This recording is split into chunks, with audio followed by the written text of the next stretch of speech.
The Articles of Confederation.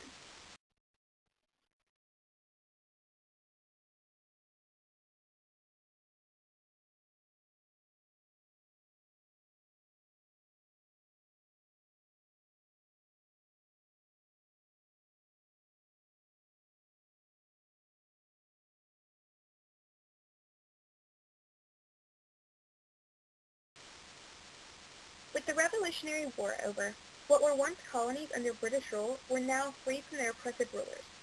It was time for joy in the new nation. But not all was so bright. With the fledgling nation's creation, many problems plagued it. They no longer were ruled by the British Parliament, and they needed their own government, which was to rule the nation. But what type would it be? Each state sent its representatives to Philadelphia to solve this issue. Ultimately, what became known as the First Continental Congress decided on a loose confederation of states with a weak central government. Their fate of all things British definitely impacted this decision. Thus, the Articles of Confederation were formed.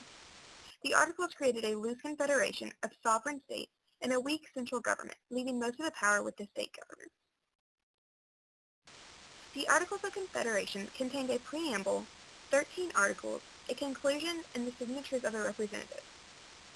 The articles included style declaring the nation, states' rights, mutual defense, laws of the other states to be abided, the legislature, rights denied to the states, appointment of military officers, United States to pay for defense, taxes, rights granted by the federal government, committee of states, Canada may join the United States, assumption of debt, and the articles are supreme law. The Articles were now officially the document rule of the United States of America. No doubt the British shaped the Articles of the Confederation, but not by taking things from their past rulers. The colonists despised the British Parliament and feared that another oppressive government or ruler would take control of them if they created too strong of a central government.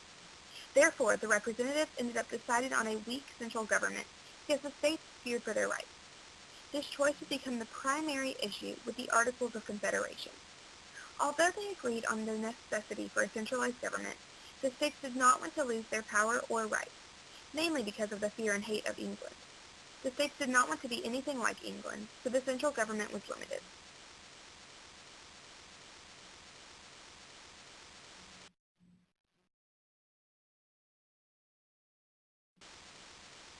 Otherwise, the things it did are what caused its short lifespan.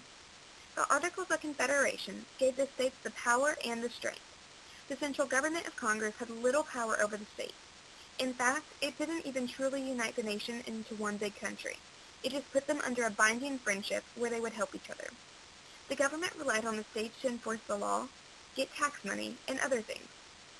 Although riddled with problems, the Articles did do one thing. It made the U.S. an official nation.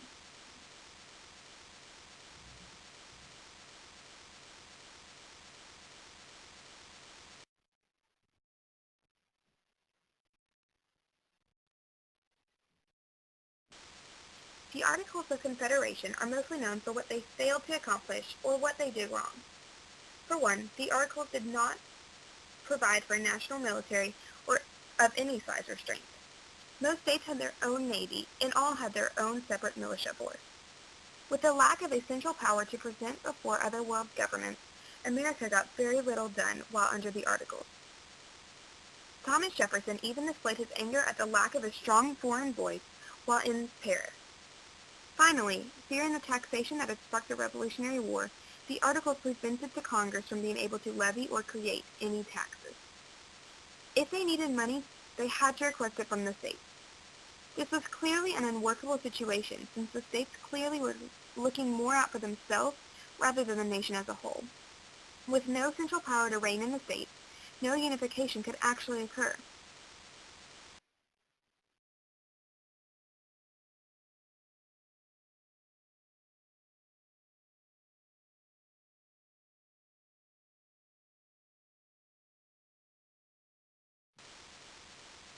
Thirteen states ruled in an oligarchy for the period the Articles were in use, and due to their inability to work for common goals, the United States accomplished very little in the time of the Articles of Confederation.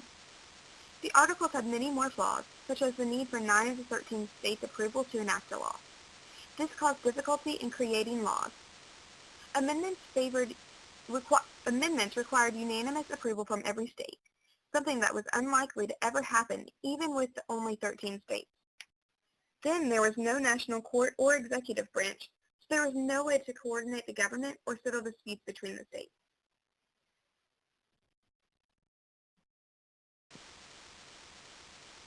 With the Articles clearly ineffective at running the government, in May 1786, Charles Pinckney of South Carolina proposed a revise of the Articles. These changes that were recommended were granting Congress power over foreign and domestic commerce and providing a means for Congress to collect money from state treasuries. Unanimous approval was needed to make the alterations, but due to the internal conflicts between the states and one Shays' Rebellion, Congress did not succeed in reaching a consensus.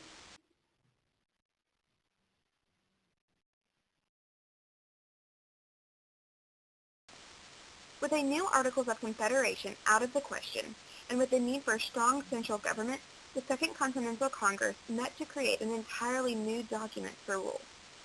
This is what resulted in the Constitution. With the glaring facts that the nation needed a strong government, but still required rights for the states, the modern set of rules and rights for both were set in the Constitution. The Articles of Confederation were a massive failure, but they revealed the right path the nation needed to take and led to what is now today's Constitution.